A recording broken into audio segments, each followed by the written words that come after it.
Hey everyone, and welcome back to the channel. Today we're diving into a deep question that's been pondered by philosophers for millennia. What is our true self and how do we find it? Think about it.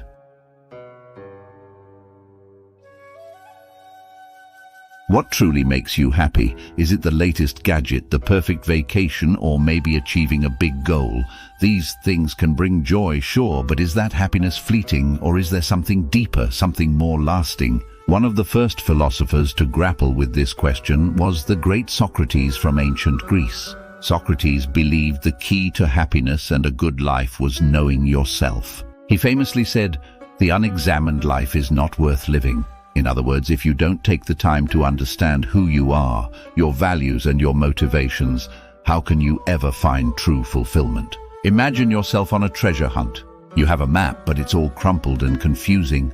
Without taking the time to decipher it, how will you ever find the treasure?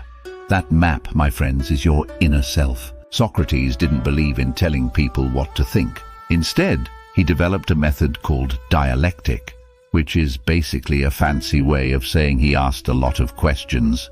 Through these questions, he challenged people to think critically about their beliefs and uncover their true selves. Across the continent in ancient India, another great thinker, Buddha, offered a different perspective. Buddha believed that clinging to desires and attachments was the root of suffering. He called this concept anatman, which translates to not self.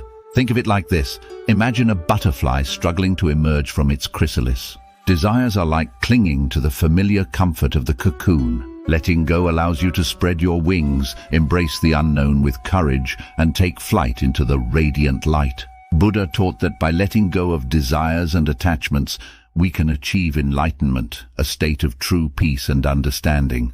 This might seem counterintuitive. How can happiness come from giving things up? But Buddha believed that true happiness comes from within, not from external things. So we have Socrates urging us to delve deep within ourselves, and Buddha asking us to let go. While their approaches seem different, there's an interesting parallel. Socrates' pursuit of knowledge is a way to detach from our biases and assumptions. By asking questions, we challenge our own desires and get closer to our true selves. Similarly, Buddha's detachment allows us to see things clearly without the cloudiness of wanting or needing. So how can we apply these ancient wisdoms to our own lives? Here's the challenge. Take some time for introspection. Ask yourself what truly matters to you. Are you chasing desires out of habit, or do they genuinely align with your values? Remember, Socrates said the unexamined life isn't worth living. Don't be afraid to question your assumptions and explore the depths of who you are. You might be surprised by what you find. Thanks for joining me on this journey of self-discovery. If this sparked your curiosity about your inner world, smash that like button and subscribe to stay tuned for more explorations of the mind, body, and soul. The path to our true self might be different for everyone, but the journey itself is what matters. Until next time, keep searching, keep questioning, and keep growing.